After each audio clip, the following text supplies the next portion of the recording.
Mkasumi. Maliza. Hapana katika hao wote atakayekosa kuwapo. Safi. Hapana moja atakayekosa mwenzake. Kwa maana kinywa changu kimiamuru. Mimi nasema tafuteni katika kitabu cha Bwana mkafanya nini? Mkasumi. Yaani mimi nasema kama tutaelewa mpango wa Mungu lazima tafute katika kitabu cha Bwana tukafanya nini? Tukasumi. Tusome ndio tuweze kuelewa. Ndio maana kipindi hiki ni cha kusoma ijue Biblia yako. Na ndio maana nakukaribisha ili tuguzie imizo kidogo ubatizo wa kweli ambao nafikiria ndio mwalimu alikuwa amekusudia leo. Tutaweza kujua je, nafaa nifanye nini baada ya kusikia kweli ya Mwenyezi Mungu? Nimeelewa ya kwamba Yesu amenikubali kupitia neno lake, lakini nifanye nini baada ya kulisikia? Ndio maana kwa dakika kidogo tutaangalia ubatizo unaofaa katika Biblia. Halafu mwisho wa yote baada ya kuangalia himizo kidogo tutaanza kuitisha maswali na majibu. Ningeomba tu leo, asante, ningeomba leo ukuwe tayari kuuliza swali, maana tungetamani kupokea maswali leo. Njia ni mbili za kuuliza swali.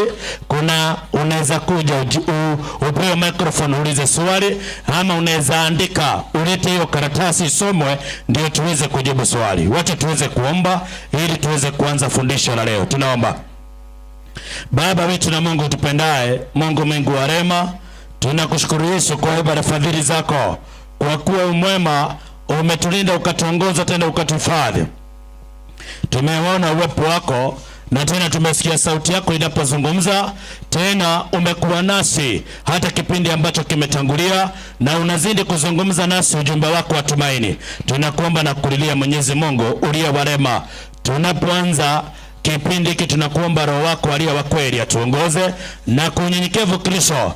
Maandiko matakatifu ambayo umekusudia jioni ya leo wana wako wasikie, tena kuya kusikia tuweze kuelewa wakifanya uamuzi. Yesu tukumbushe kupitia Roho wako. Hansa nasi mpaka mwisho unapotusamea dhambi zetu. Msomaji pia naye mshikilie kwa utukufu wa jina lako, ukishikilia pia vyombo pamoja na hali ya anga, katika Yesu tumeomba na kuamini. Amen.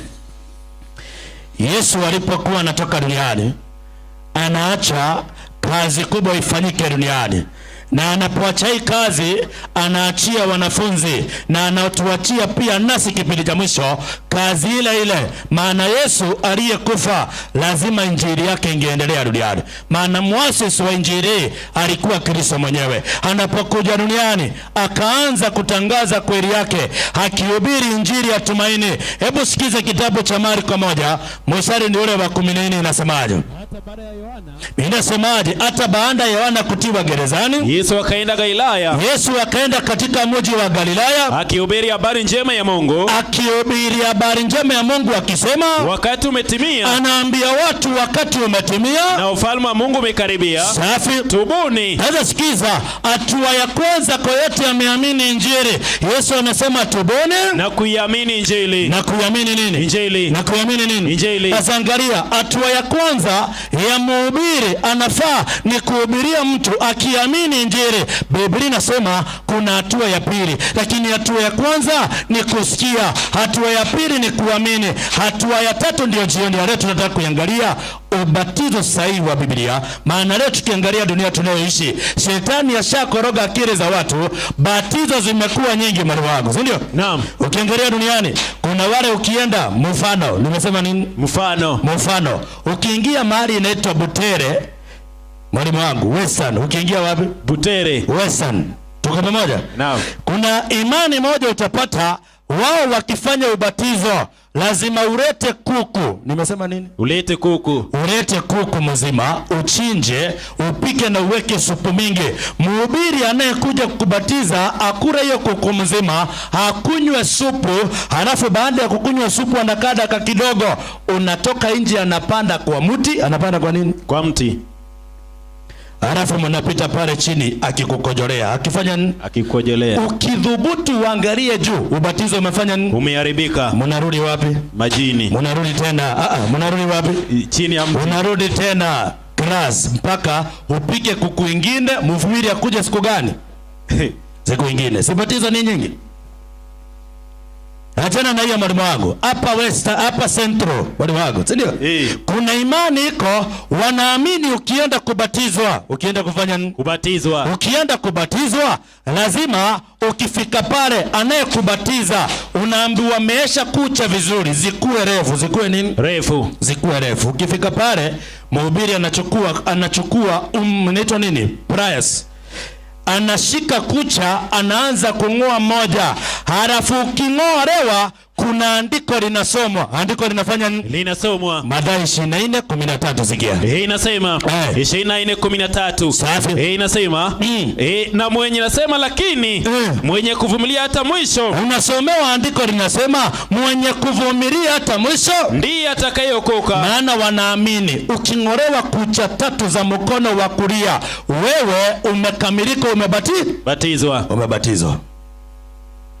Yesu anasema aaminie na kubatizwa atafanya nini? Ataokoka. Marko 16:15. Yesu alipoanza kuhubiri akapatiana injili ihubiriwe. Mtu akiamini lazima atubu, akitubu lazima abatizwe. Marko 16:15. Sikia. Akawaambia Yesu alipomaliza kuhubiri, Yesu pia maana alipomaliza kuhubiri watu wakaamini. Yesu pia alibatiza, si ndio? Na wakaacha kazi iendelee duniani, ikafanywa na nani wengine? Hebu sikiza, anapatiana ujumbe kwa mitume akisema haaminia na kubatizwa ataokoka. Ataokoka. Kumbe wokovu unakuja, unasikia injili, ukisikia unatubu dhambi ukiwa umeamini, halafu unabatizwa. Lakini nasema anaokoka ama ataokoka? Ataokoka. Sikiza, safari ya imani ni kukufa kila siku. Unaamua kuacha selfishness ambayo inakuweza. Mimi nasema kwamba lazima uamini, lazima ufanye nini?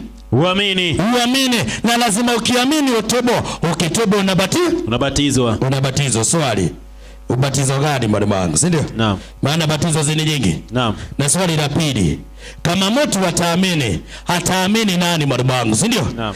Yesu anasema lazima kwanza asikie, si ndio? Akisikia aamini, akiamini atubu dhambi, akitubu dhambi abatizwe. Akiendelea kujifundisha. Swali, nani anafaa kuleta injili? Na hii injili mtu anaamini ni injili gani? Na inatoka kwa nani?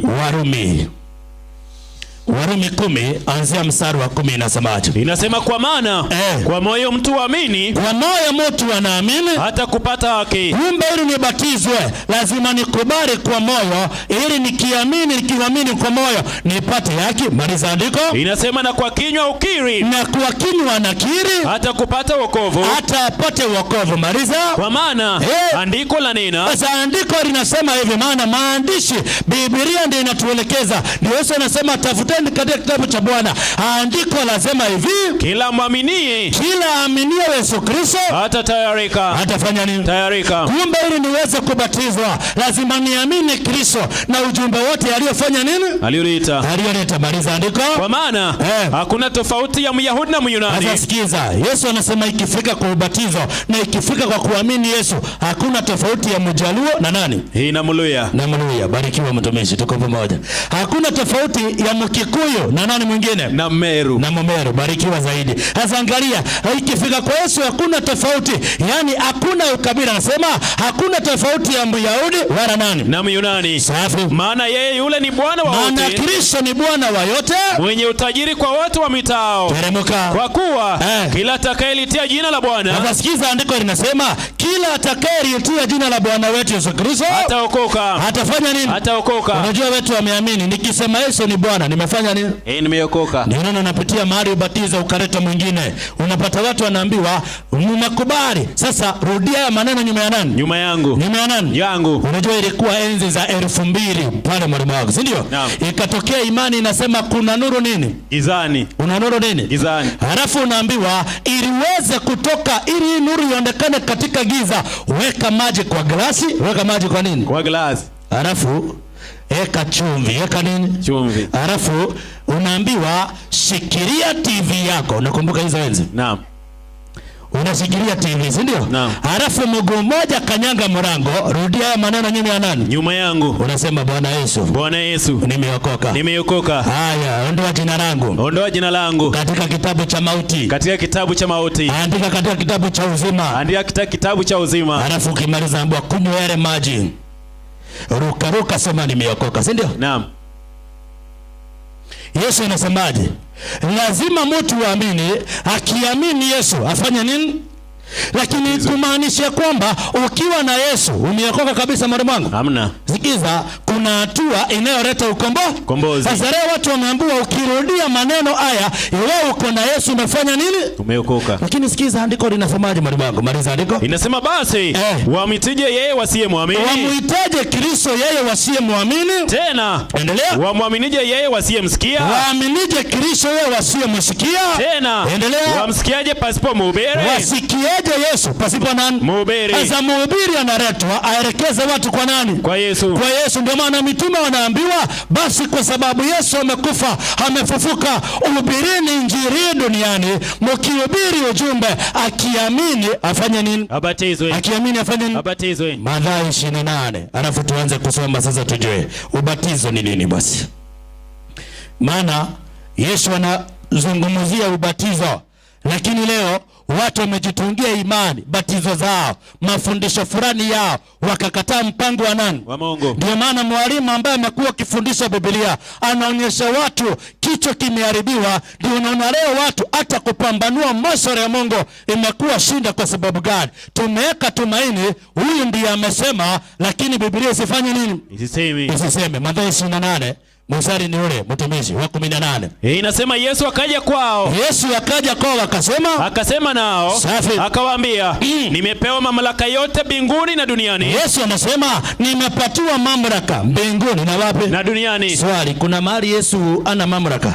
Hakuna. Akona mamlaka wapi? Mbinguni na duniani. Sasa kwa sababu mamlaka, Yesu amepata ufalme wa neema umedhihirishwa. Sasa Yesu anaambia wanafunzi, hii neema ya Bwana wetu Yesu Kristo inafaa kwenda duniani ili anze kuleta wokovu. Soma andiko. Basi enendeni. Safi. Mkafanye mataifa yote kuwa wanafunzi. Enendeni mkafanye mataifa yote kuwa wanafunzi, mkiwabatiza katika jina la Bwana. Sikiza, ili ukuwe mwanafunzi wa Yesu lazima ubatizwe katika jina la nani? Na Baba na Mwana na nani? Na Roho Mtakatifu. Teremka na kuwafundisha kuyashika yote. Sikiza, lazima ubatizwe alafu nazidi kufundishwa kuyashika nini? Yote. Maana kuwa mwanafunzi, hatua ya kwanza amini, unabatizwa. Halafu ili ukamilike zaidi, Yesu anasemaje ili uzidi kuwa mwanafunzi? Ndio.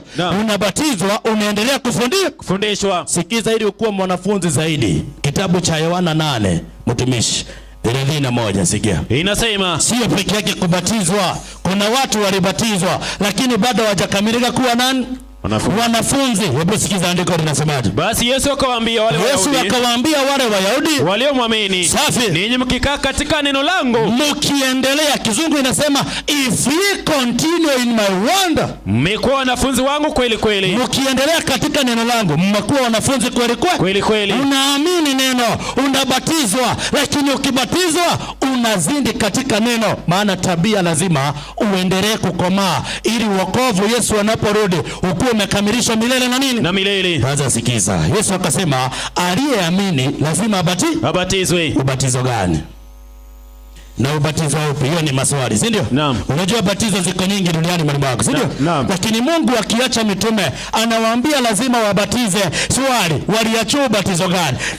Hizi batizo nyingi mwalimu wangu, ama ni ubatizo gani mwalimu wangu, si ndio? Naam. Hebu sikiza kitabu kile cha Waefeso 4 anzia mstari wa 4 inasemaje? Inasema Waefeso 4:4. Biblia Takatifu inasema mwili moja. Yesu anasema mwili wake ni nani? Ni moja. Sasa mwili aliyouacha ambao ulikuwa ukiangalia mwili uko na nyanja tofauti, si ndio? Kuna kichwa, kuna mikono, kuna macho, si ndio? Sasa huu mwili ni nini mwalimu wangu, si ndio? Maana Kristo akiacha kila kitu kimekuwa kimoja. Lakini baada ya Yesu kutoka, baada ya Yesu kupaa kurudi mbinguni, umoja uliokuwa wakazi kazi ya Yesu ukaanza kuharibiwa. Hebu sikiza, mwili mmoja unasimamia nini? Wakolosai 1:18 inasema naye Kristo Yesu ndiye kichwa cha mwili. Yesu ndiyo kichwa cha mwili, yani nini? Cha kanisa. Kumbe Kristo akitoka aliacha mwili mmoja. Kanisa gani? Moja. Sasa lile kanisa akalipatia nini? Teremka na andiko wa Efeso 4:4. Na roho moja. Akaacha roho moja kama mlivyoitwa katika tumaini moja. Aliacha mwili moja, kanisa moja, si ndio?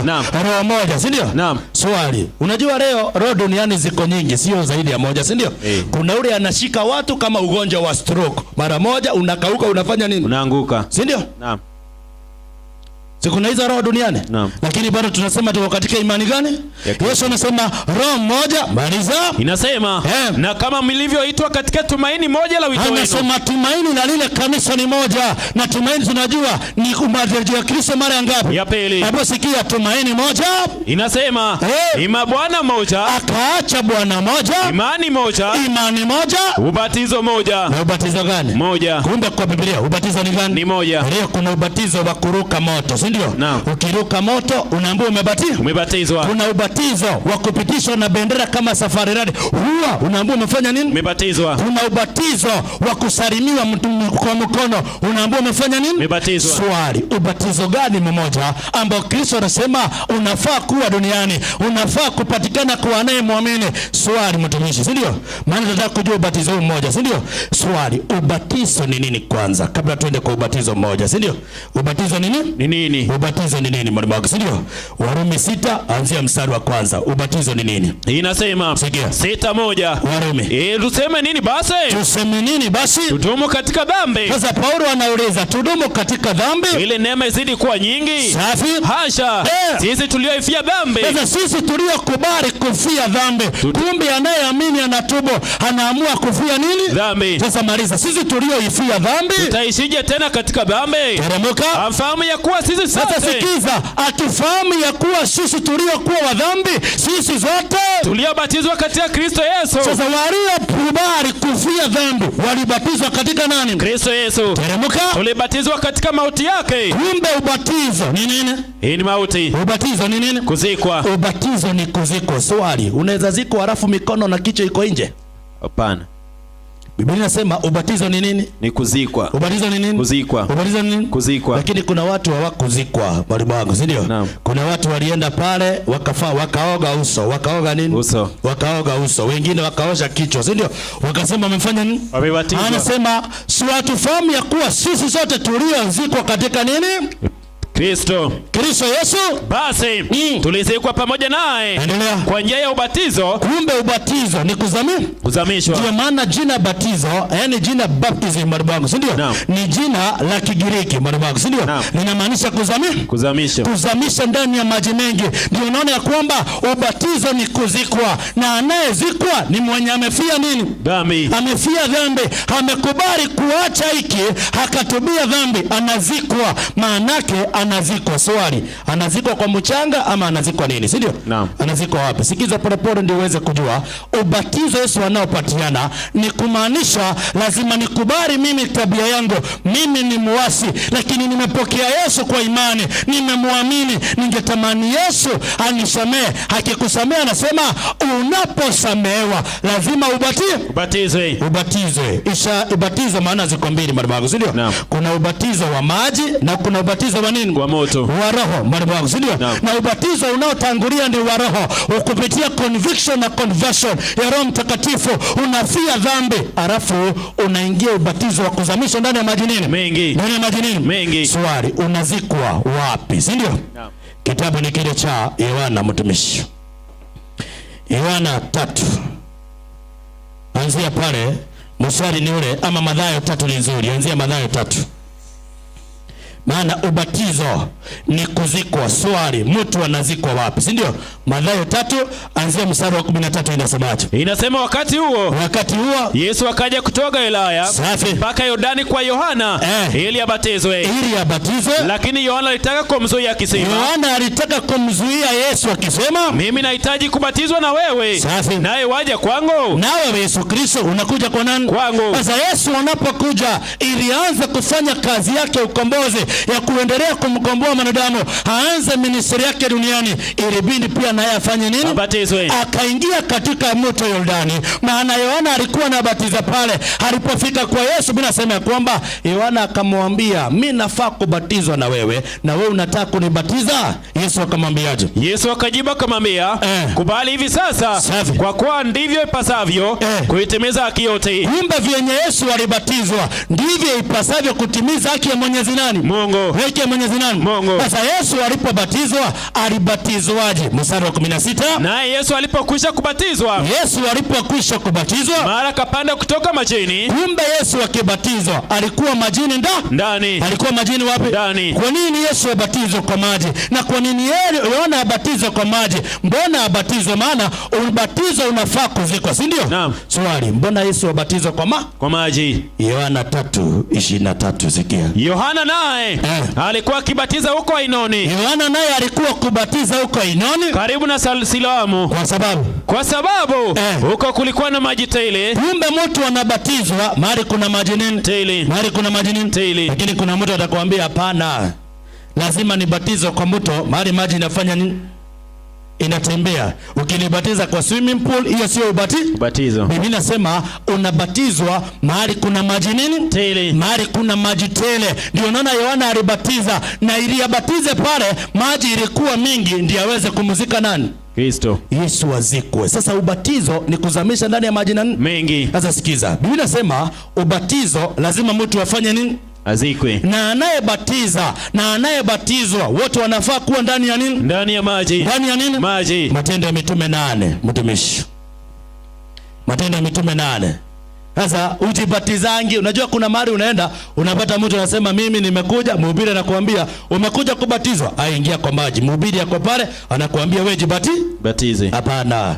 Anayebatizwa na anayebatiza wote wanafaa kuwa ndani ya nini? Ndani ya maji. Ndani ya nini? Maji. Hebu sikia Matendo ya Mitume 8 anzia 34. Inasema yule towashi akamjibu Filipo. Hebu ngianzia juu pale juu mwanangu. Soma. Inasema katika kujidhili kwake hukumu yake iliondolewa. Ungeanzia 31, anzia 31. Usiende 34, anzia pale juu. Inasema akasema nitawezaje kuelewa? Unajua kuna towashi kutoka nchi ya Ethiopia alikuwa anasoma chuo cha nabii Isaia, akiwa anasoma akashindwa kuelewa, lakini Mungu akamtumia Filipo kwa njia ya Roho. Filipo alipokuja akawa anazungumza naye, anamuuliza kitabu unachokisoma unaelewa? Akamuuliza nitaelewaje bila wa kunielewesha? Yesu anajaribu kufundisha ili nifikie mahali pa kukiri na kuamini lazima kuwe na mhubiri, si ndio? No. Soma andiko inasemaje? Inasema akasema nitawezaje kuelewa? Nitawezaje kuelewa mtu asiponiongoza?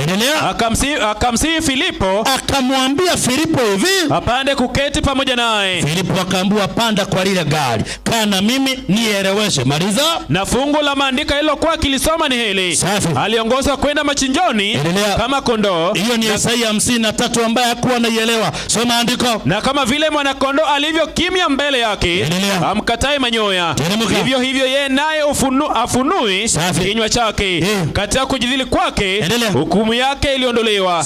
Ni nani atakayeeleza kizazi chake? Sasa sikiza, alipoelewa mstari wa 34. Sasa yule towashi akamjibu Filipo akasema, yule towashi akamwambia Filipo hivi, na kuomba nabii huyu asema maneno haya kwa habari ya nani? Anamuuliza huyu ujumbe anazungumza anasema kwa habari ya nani? Ni habari zake mwenyewe au za mtu mwingine?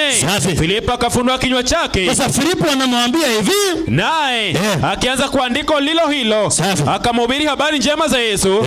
Wakawa wakiendelea njiani. Sasa akamwambia upendo wa Yesu, vyenye Yesu alikufa mpaka msalabani. Wakiwa katika barabarani wakafika mahali penye maji, wakaona maji. Sikia, wakitembea afuta kusikiza, akaelewa habari za Yesu. Wakaona nini? Maji. Wakaona maji. Safi. Yule towashi akasema, yule towashi akamwambia Filipo, maji. Tazama, maji haya ni nini kinachonizuia nisibatizwe? Sikiza, namuuliza, kuna kitu inaweza nizuia nisibatizwe?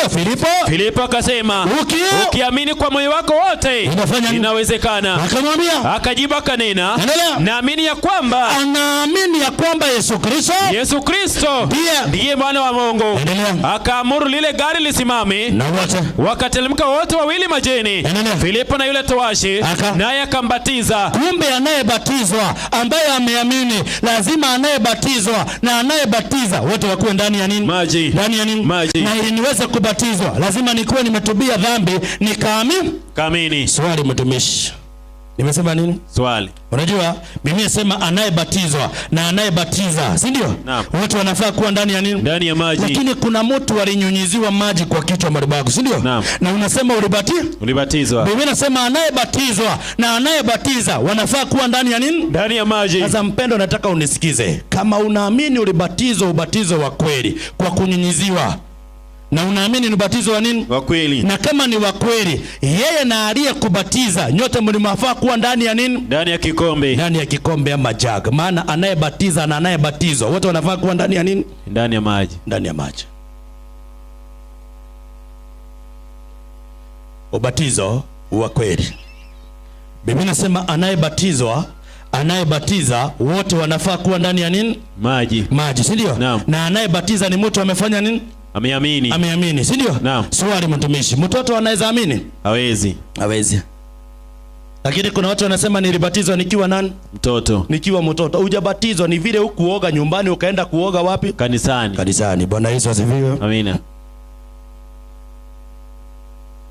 Watu wa Mungu, Bwana Yesu asifiwe. Amina. Kama ulibatizwa ukiwa mtoto, hujafanya nini? Hujabatizwa. Anayebatizwa ni mtu amefanya nini? Ameamini. Mtoto hawezi fanya nini? Hawezi amini. Sasa kama mtoto hawezi amini, anafaa kubatizwa? Hapana. Sasa kama mtoto hafai kubatizwa, nini mtoto anafaa kufanyiwa? Mathayo 19:13. Ndipo akaletewa watoto wadogo. Yesu akaletewa watoto wadogo ili aweke mikono yake juu yao. Kumbe watoto wadogo wanaekelewa nini? Mikono. Hawafanyi nini? Hawabatizwi. Sasa kama ulibatizwa ukiwa mtoto mdogo, hujafanya nini? Hujabatizwa. Ni imani ulibabaishiwa, lakini hujabatizwa. Yesu anasema lazima ubatizwe mara ya pili. Bwana Yesu asifiwe. Amina. Katika ule ubatizo wa kweli wa kuzamisha ndani ya maji nini? Mengi. Maliza andiko tuulize. Yesu ulipoletea watoto uliwabatiza. Wanafunzi walipoona watoto wanakuja wakasema, ondokeni msikuje kwa Yesu. Yesu akasemaje? Soma. Inasema ili aweke mikono yake juu yao na kuwaombea. Wanafunzi wake wakamkemea. Lakini Yesu akasema hivi, wacheni watoto wadogo waje kwangu. Acheni watoto wadogo waje kwa Kristo, kwa maana wala msiwazuie, kwa maana walio mfano wa hao watoto ufalme wa mbinguni ni wao. Akaweka mikono yake juu yao. Yesu akaekea watoto mikono, akatoka huko. Kumbe kwa Biblia watoto wafanye nini? Hawabatizwi. Watoto wanaekelewa nini? Mikono. Yaani wanapokelewa kanisani. Sasa shetani akaleta batizo badia, akaanza kuondoa watu kwa imani. Timotheo wa kwanza 4:1, sikia. Basi Roho ananena waziwazi ya kwamba nyakati za mwisho, siku zetu, wengine watajitenga na imani ya Kristo, wakisikiliza roho zidanganyazo na mafundisho ya mashetani. Angalia, shetani akaleta fundisho la kudanganya watu eti mtoto anafaa abatizwe. Mtoto anapokelewa, anaombewa, anarudi nyumbani baada ya kufikisha muda. Dunata Yesu hangebatizwa akiwa mtoto. Alipokelewa na Simeoni, na alipopokelewa katika hekalu akafanyiwa child dedication. Alipopokelewa kwa hekalu, Yesu anapotimia miaka fulani akawa amekomaa, anaweza pambanua, ndio Yesu anabatizwa. Bwana Yesu asifiwe. Lakini leo watu wanabatizwa, kuna wale walibatizwa wakiwa watoto, haujabatizwa. Swali, kama nilibatizwa hivyo na sikujua, Mungu hajakuhukumu. Kitu anasema ni gani? Rudi tena kwa ubatizo wa kweli. Amini ujumbe unaohubiriwa. Kubali tena Yesu Kristo, maana saa hizi unaweza jipambanulia. Hamua, na ukiamua mwalimu wako, si ndio? Unafanya nini? Unabatizwa. Ndio kuna watu watasema hapana, wazazi wangu wataanza kuniingilia mtumishi, si ndio? Naam. Lakini Yesu anasema hajakuja kuleta amani duniani. Unajua kuna watu wanasema mambo sawa sawa, Yesu kiwa enzini, mambo sawa sawa. Luka 12:49, sikia. Inasema 12:49, nimekuja kutupa moto duniani. Yesu anasema amekuja kutupa moto duniani, na ukiwa umekwisha washwa, na kama ule moto umeanza kuwaka, nitakalo nitakalo zaidi? Nini nitakalo zaidi? Maliza. Lakini nina ubatizo unipasao kubatizwa. Yesu anasema ako na ubatizo umpasao kufanya nini? Kubatizwa. Teremka. Nami nina dhiki. Nami nina dhiki. Kama nini hata utimizwe? Unajua ubatizo Yesu alio anabatizwa kwa sababu ya dunia ili aifie, lakini sikiza anasema nina dhiki hata ule utimia. Je, mwadhani ya kwamba? Yesu anauliza, je, mnadhani ya kwamba nimekuja kuleta amani duniani? Nimekuja kuleta amani duniani. Yesu anasemaje? Nawaambia, la sivyo, bali mafarakano. Yesu anasema imani yake inaleta nani? Mafarakano. Ukielewa imani ya Yesu, uamue kumfuata. Imani ya Yesu lazima ilete makundi mangapi? Mawili. Makundi mangapi? Mawili. Makundi mangapi? Mawili. Unajua watu hawatanielewa mwalimu wangu, si ndio? Kila kizazi giza ikionekana, Yesu amekuwa akijaribu kuleta mafarakano kuonekana makundi mangapi? Mawili. Makundi mangapi? Mawili. Na anapoleta makundi mawili, kuna wale watakubali njia ya Yesu na kuna wale watafanya nini? Watakataa. Teremka na andika. Inasema kwa kuwa tokea sasa. Yesu anasema kwa sababu ya imani aliyoileta na ubatizo alioleta duniani, kwa kuwa tokea sasa Yesu akiwa duniani, katika nyumba moja, katika boma moja watakuwamo watu watano wamefarakana. Watakuwa watu watano wamefarakana. Inasema watatu kwa wawili. Watatu kwa wawili. Wawili kwa watatu. Watafarakana baba na mwanawe. Itabidi baba afarakane na mtoto kwa sababu mtoto ataelewa imani ya nani? Ya kweli. Ya kweli. Watafarakana baba na babaye. Na mwana na babaye. Sikia. Mama na binti yake. Safi. Na binti na mamaye. Mkwe mtu na mkwewe. Sasa imani ya Yesu inaleta mafarakano. Sasa kama ulibatizwa ukiwa mtoto utafanya nini? Hujabatizwa. Yesu anasema lazima ubatizwe, lakini kwa ubatizo wa kweli. Matendo ya Mitume 19 mstari wa kwanza. Inasema ikawa. Unajua watu watasema nitabatizwaje mara ya pili? Bado si ndio? Kuna watu pia walibatizwa nje ya imani ya nani? Ya Kristo. Ya Kristo. Hawakuwa wanajua, lakini kwa sababu walipata mzazi yako kwa imani, wanamfuata blindly, lakini wakapita siku moja eneo ya Avio, wakaona kuna mahali kuna ujumbe wa nini? Wakasikiza, wakaamini ujumbe wa Biblia. Inabidi uache imani ya nani? Ya mzazi. Ukubali imani ya nani? Ya Kristo. Sasa unapoikubali, hata kama ulibatizwa kule, lazima ubatizwe mara ya ngapi? Ya pili. Lakini katika imani ya kweli. Matendo ya Mitume 19:1. Sikia. Ikawa Paulo alipokuwa Korintho, Paulo akisha kupita kati ya nchi za juu, akafika Efeso. Akakutana na wanafunzi kadha wa kadha huko. Sikia. Akawauliza, je, mlipokea Roho Mtakatifu mlipoamini? Kumbe unapobatizwa, ukiamini Yesu ubatizwe, unapokea Roho wa nani? Mtakatifu. Roho Mtakatifu. Sio Roho Mtakatifu. Unajua kuna watu wanataka kupakia Roho Mtakatifu, lakini kuna Roho Mtakatifu. Unajua kuna Roho Mtakatifu wanatafuta mwalimu wangu, si ndio? Naam. Ni ukiangalia tutakuja kuona mbele mwalimu wangu. Acha nisiende huko. Wacha tubaki pale. Mlipobatizwa, mlipokea Roho Mtakatifu, mlipoamini, wakamwambiaje? Wakamjibu, hata kusikia kwamba kuna Roho Mtakatifu, hata kusikia. Kumbe walipoulizwa na Paulo, mlibatizwa? Wakasema lakini mlipobatizwa mlipokea Roho? Wakasema hata kusikia kuna habari ya Roho hatukufanya nini? Sasa Paulo anashangaa na uliza, basi mlibatizwa ubatizo gani? Unajua Paulo alishangaa, maana alijua hawa kweli japokuwa nasema walibatizwa, hawakubatizwa katika kweli. Kuna shinda mahali, si ndio? Unajua kuna watu pia wanasema tulibatizwa lakini Roho hawana, si ndio? Naam. Hawana tunda la nini? Hawajakubali maagizo ya nani? Ya Mungu. Sasa swali, Paulo anauliza, basi mlibatizwa ubatizo gani? Inasema, akawauliza, basi mlibatizwa kwa ubatizo gani? Safi. Wakasema, kwa ubatizo wa Yohana. Kwa ubatizo wa Yohana. Paulo akasema, Yohana alibatiza kwa ubatizo wa toba. Akamwambia, nyinyi mkisema mlibatizwa ubatizo najua wa Yohana, Yohana alibatiza kwa ubatizo wa nini? Wa toba. Lakini akiwaambia watu wamwamini yeye atakaye kuja nyuma yake. Safi. Yaani Yesu. Waliposikia haya, waliposikia kumbe hatukubatizwa katika toba, wakafanya nini? Wakabatizwa kwa jina la Bwana Yesu. Wakabatizwa mara ya pili kwa jina la nani? La Bwana Yesu. Kumbe ninapobatizwa mahali sijaelewa imani ya kweli ya Biblia, sijajipambanulia, sijajua venye Mungu anataka, inafaa nirudi nibatizwe mara ya ngapi? Ya pili. Sio makosa kubatizwa mara ya ngapi? Ya pili. Lakini nikijielewa. Bwana Yesu asifiwe. Amina. Swali, ni lazima mtu abatizwe? Unajua kuna swali watu wanauliza hivyo. Ni lazima mtu abatizwe? Na wanasema sio lazima mtu abatizwe, bora niko na Yesu niko nini? Sawa. Yohana 3 anzia mstari ule wa 2. Sikia. Inasema basi tuanzie moja. Basi palikuwa na mtu mmoja Mfarisayo, jina lake Nikodemo, mkuu wa Wayahudi. Huyo alimjia usiku akamwambia. Huyo alikuja, hakukuja mchana maana alihofia wazee na viongozi wa dini watamuona, si ndio? Akakuja usiku akamwambia Yesu, Rabi, twajua ya kuwa mwalimu umetoka kwa Mungu, kwa maana hakuna mtu awezaye kuzifanya ishara hizi uzifanyazo wewe isipokuwa Mungu yupo pamoja naye. Yesu akajibu akamwambia. Yesu akamwambia hivi, amina amina nakwambia, hakika nakwambia, mtu asipozaliwa mara ya pili, hawezi kuona ufalme wa Mungu. Kumbe usipozaliwa mara ya pili hauwezi kuona ufalme wa Mungu. Sasa ule mzee akashindwa, mimi mzee hivi naweza ingia tumbo ya mama yangu?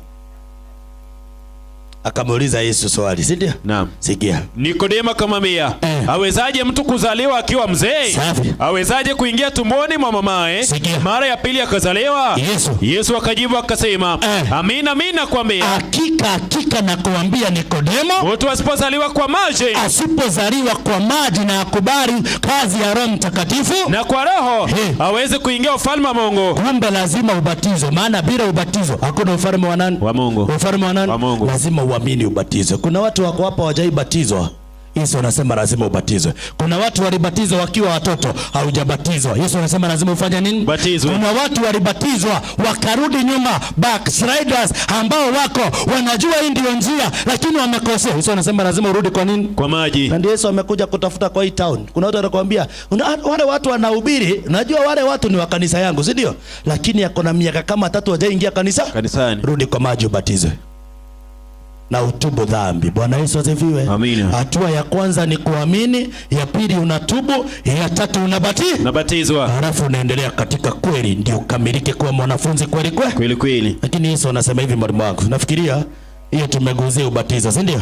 Petro wa kwanza 3:15, sikia. Inasema muwe tayari siku zote. Yesu anasema tuwe tayari siku zote kumjibu kila mtu aulizaye habari za tumaini hilo ndani yenu, lakini kwa upole na kwa hofu. Mungu anasema ukihubiri usitoke bila kuulizwa nini? Swali. Kuna mtu mahali ameona sijaelewa lakini kuna kitu inanisumbua. Ningetamani mhubiri kukuuliza swali. Kuna mtu ana swali? Mtu Mungu, Bwana Yesu asifiwe. Kuna mtu ana swali?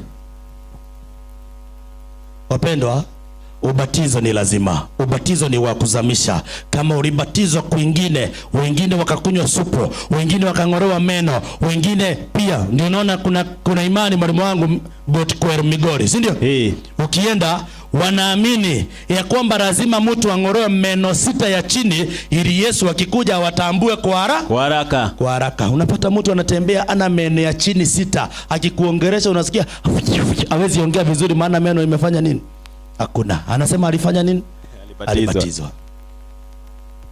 Kama ulibatizwa batizo kama hizo na ulifanya wengine wakarudia maneno, hatubatizwe kwa kurudia maneno, hatumkubali Yesu kwa kurudia maneno. Yesu anasema tunamkubali kwa imani, tunatubu dhambi. Sasa kama ulifanya hizo vitu zote pasipo kujua, Yesu anasema hajakuhukumu. Lakini jioni ya leo umejielewa, haujabatizwa, umekosea mahali na ungetamani Yesu nisaidie.